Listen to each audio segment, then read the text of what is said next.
Hi, this is லெட்டிஷியா. இந்த வீடியோவில் CSAT 2024லேருந்து ஒரு கொஷின் பார்க்க போகிறோம். 2 persons P and Q enter into a business. Okay, 2 பேர் ஒரு பிஸ்னஸ்க்கு போயிருக்காங்க. P puts rupees 14,000 more than Q. Qவை விட P வந்து 14,000 rupees ஜாஸ்தி போட்டிருக்காங்க. But P has invested for 8 months and Q has invested for 10 months.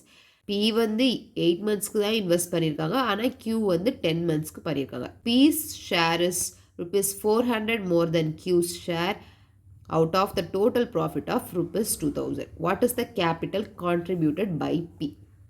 Okay, அப்போ P, Q 2 பேர் இருக்காங்க. 2 பேரும் ஒரு பிஸ்னஸ்க்கு போகிறாங்க.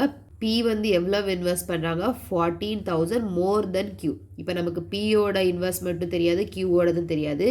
Pயோட இன்வெஸ்ட்மெண்ட்டை எக்ஸ்ன்னு வச்சுக்கலாம், Qவோட இன்வெஸ்ட்மெண்ட்டை ஒய்ன்னு வச்சுக்கலாம். ஓகேவா? இப்போ என்ன கொடுத்துருக்காங்க? P puts 14,000 மோர் தென் Q. அப்போது எக்ஸ் எப்படி இருக்குது? Y ப்ளஸ் 14,000 இருக்குது. ஒய்யை விட 14,000 ஜாஸ்தியாக இருக்குது.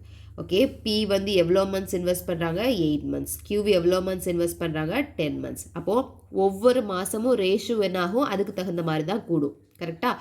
அப்போது இவங்களோட ரேஷியோ இது எப்படி இருக்கும்? 8x is to 10y. இதுதான் அவங்களோட ரேஷியோ.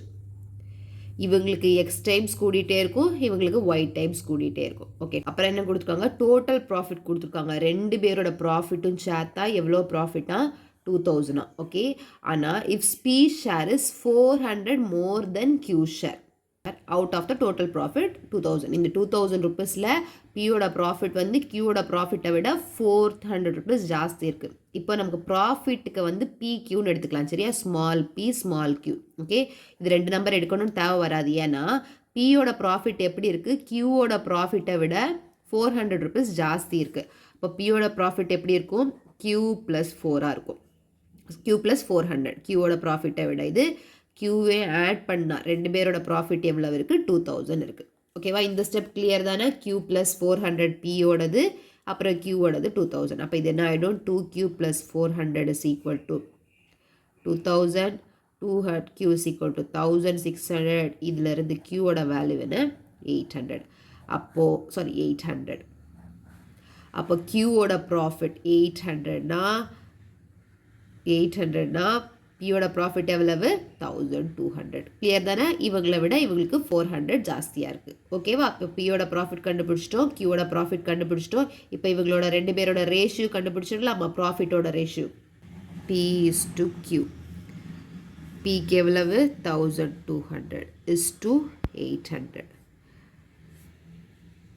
12 is to 8. 4 டேபிள்னா 3 இஸ் டு 2. அப்போது இவங்களோட ப்ராஃபிட் ரேஷியோ எப்படி இருக்குது? 3:2 இருக்குது. நம்ம ஆல்ரெடி அவங்க எவ்வளவு இன்வெஸ்ட் பண்ணியிருக்காங்க கேபிட்டல், அப்புறம் அந்த மந்த்ஸ், நம்பர் ஆஃப் மந்த்ஸை வச்சு ஒரு ரேஷியோ கண்டுபிடிச்சிருக்கோம்ல, அங்கே உள்ள ரேஷியோவும் இதுவே நம்ம ஈக்குவேட் பண்ணிக்கலாம். ஓகே, எக்ஸோடது என்னது? 8x. 8x is to 10y is equal to 3:2. ஏன்னா இதுவும் பியோடது, இது கியூவோடது. இது பியோடது, இது கியூவோடது. ஓகே, எப்படி சால்வ் பண்ணணும்? Product of extremes is equal to product of means. So 2 into 8x is equal to 3 into 10y. 2 into 8 into xக்கு ஒரு வேல்யூ இருக்குல்ல, xக்கு என்ன வேல்யூ இருக்குது? y plus 14,000 is equal to 30y. Okay, இது கேன்சல் பண்ணிட்டோன்னா 15 கிடச்சிரும். 8y plus 14 times 8னா 32, 8, 11. 112,000 minus 15y is equal to 0. 8ல 15 போச்சுன்னா 7y minus 7y is equal to minus 112,000. y is equal to 112,000 by 7 வருமா? So 1 7 is 7, balance 4, 7s are 42,000. y வந்து என்னன்னா 16,000. y actually என்னது? கியூவோட capital. Q வந்து business start பண்ணுறதுக்கு போட்டிருப்பாங்கல்ல ஒரு initial amount, அதுதான் 16,000. நம்மளோட கொஸ்டின் என்ன? பியோட கேபிட்டல் என்னன்னு தான் வேணும். பியோட கேபிட்டலுக்கு என்னது நமக்கு தெரியும்? இவங்களை விட அவங்க 14,000 ருபீஸ் ஜாஸ்தி போட்டிருந்தாங்க. அப்போ 14,000 ருபீஸ் ஜாஸ்தி போட்டால் என்ன வரும்? 00003. அப்போது பியோட கேபிட்டல் அதாவது எக்ஸ் பியோட கேபிட்டல் என்னது 30,000 rupees. ஓகேவா? கிளியர் தானே? rupees 30,000.